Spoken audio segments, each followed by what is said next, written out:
ब्रह्मोपदेष्ट्रे मे गुरवे दैवताय च प्राप्याय प्रापकायास्तु नमः श्रीनिधये नमः நமோ வெங்கடேஷாய.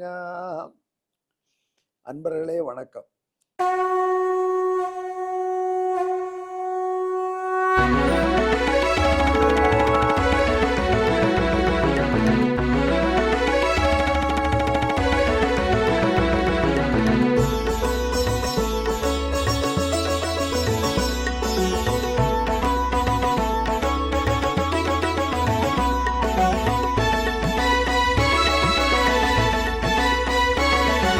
सहस्रनामं सहस्रनामं श्रीवेङ्कटेश सहस्रनामं सहस्रनामं सहस्रनामं श्रीवेङ्कटेश सहस्रनामम्.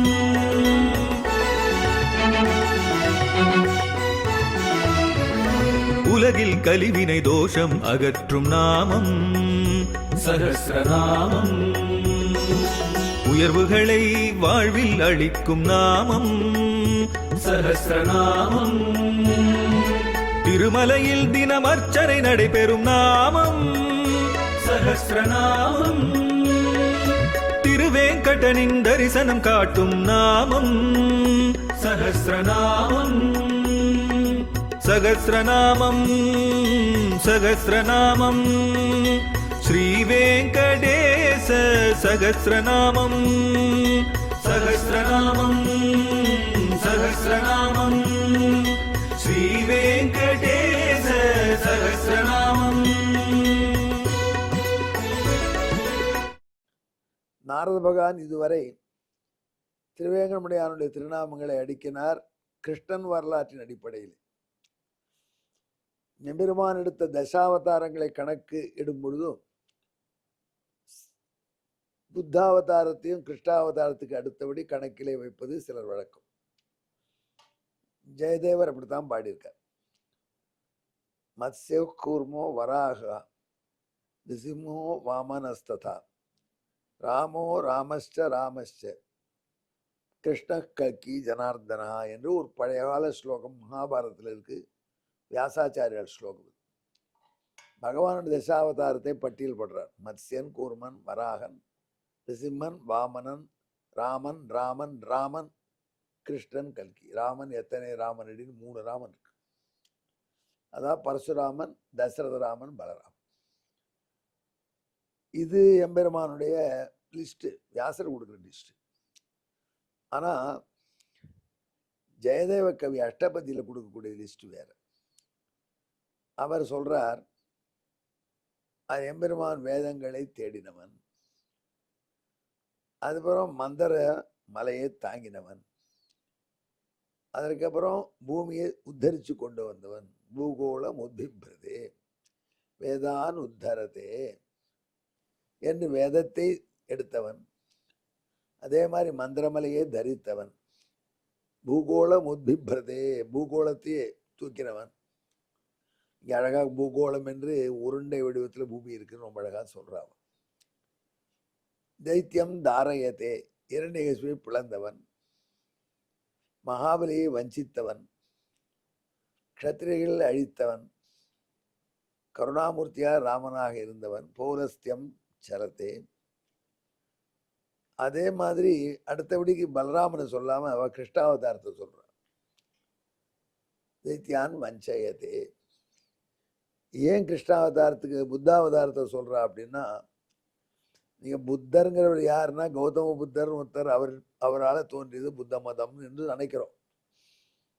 அந்த புத்தர்கள்ங்கிறதே ஒரு கூட்டமா, அவர்கள் ஒரு இனமா வாழ்ந்தவர்கள். நாங்க தெளிவு பெற்றோம் அறிவாளிகள் சொல்றாலும் அறிவு ஜீவிகள். ஒரு ஜோல்னா போய் மாட்டிட்டு ஜில்பா போட்டு வந்து அறிவு ஜீவிகள். அவ அறிவு ஜீவிகள் அந்த காலத்துல வருவா, நல்லா தாடி வச்சுருப்பா. இப்ப எல்லாருமே தாடி வச்சுக்கிறா.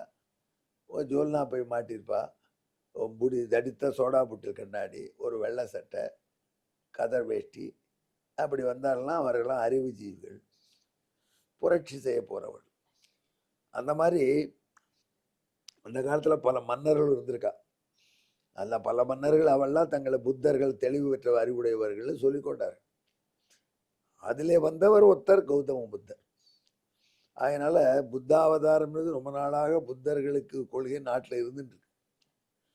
அவர்கள் என்ன இருக்கிறா, புத்த மதத்துல சில விஷயம் அடிப்படையா சொல்றா, அந்த பசுக்களை நீங்க பலி கொடுத்து யாகம் கொடுக்குறீங்களா, அது நியாயமா?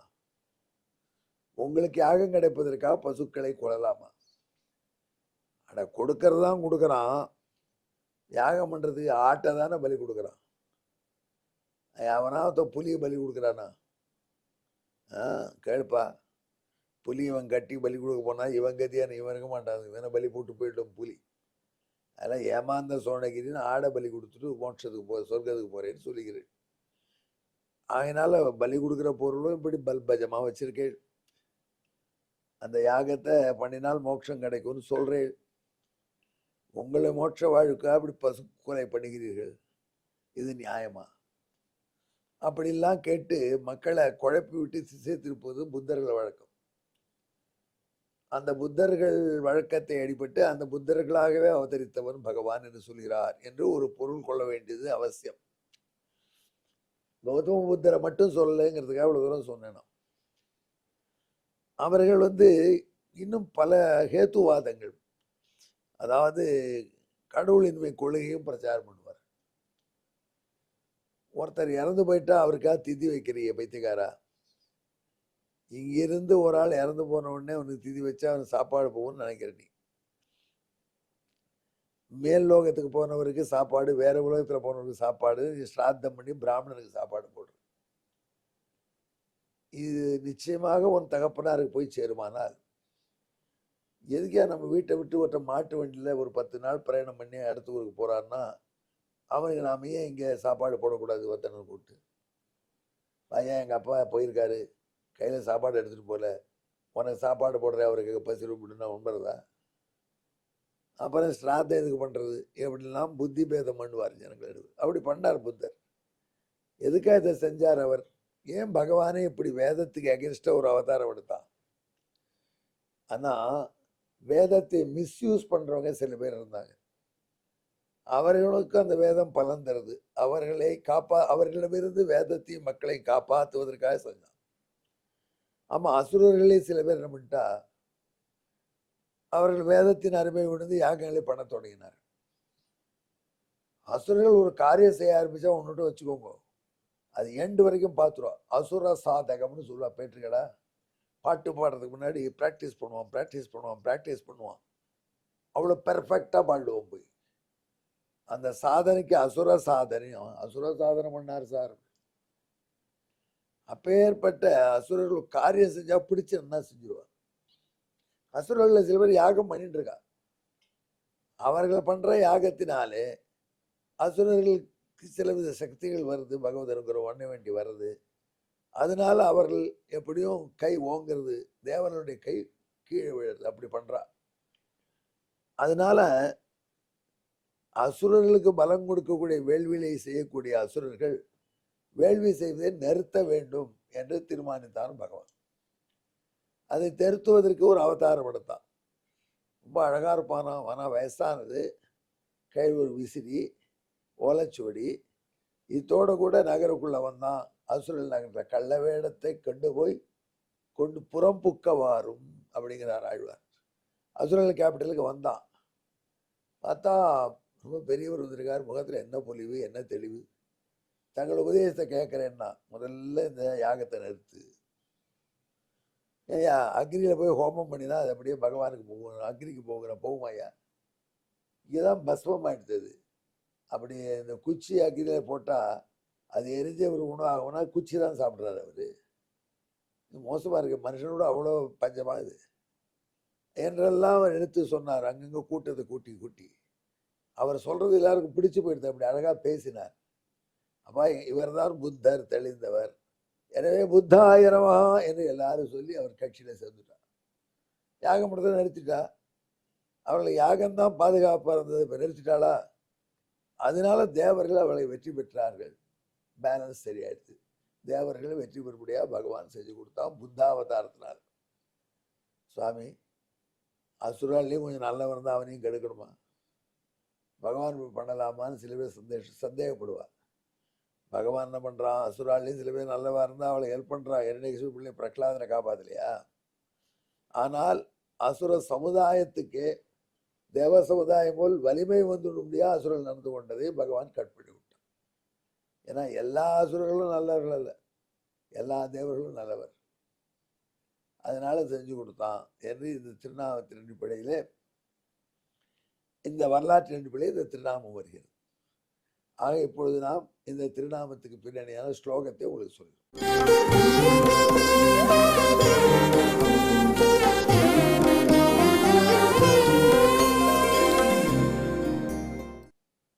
மோகாய தானவ கணஸ்ய சனாதனஸ்ய தர்மஸ்ய தூஷணமசோ பகுதா சகாரா விருதோ பவன் சோரமதி ச புத்தஹா மோகாதிஷாத்தியு சதாம் சயேவா. நல்லவர்களுடைய மோகத்தை போக்கடிக்கக்கூடிய புத்தனாக வந்து கெட்டவர்களுக்கு மோகத்தை அதிகரிக்க செய்தான். ஆகையினால் தான் அறிவு ஜீவின்னு நம்ப வைத்து, எனவே எம்பெருமானுக்கு புத்தன் என்பதாக பெயர். இது 424வது திருநாமத்தின் பின்னணி. அன்பர்களே, நம்மை குழப்பவர்கள் குழப்பாதபடி நாம் பாதுகாக்கப்பட வேண்டும் என்றால் இந்த திருநாமத்தை திருவேங்கடமுடையான் திருமேனி நினைத்து கொண்டு ஜெபியுங்கள். இதற்கு தமிழ் கவிதை கேளுங்கள். அசுரர் மயங்கி வீழ கள்ள முனியாகி அறத்தை பழித்தான், அவர்களை மரணி அழச் செய்தான். எனவே அறிவு ஜீவி புத்தன் என்றார் ஆன்றோர்களே. எங்கே கல்ஜீவிகள் புத்தன்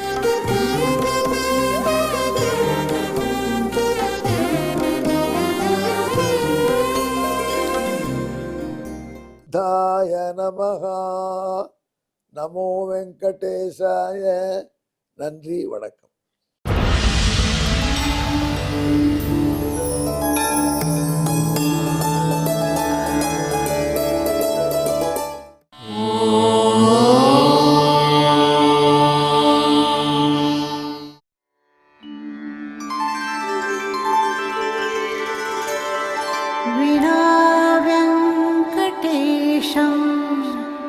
ननाथो ननाथः सदा वेङ्कटेशं स्मरामि स्मरामि। हरे वेङ्कटेश प्रसीद प्रसीद। प्रियं वेङ्कटेश प्रयच्छ प्रयच्छ।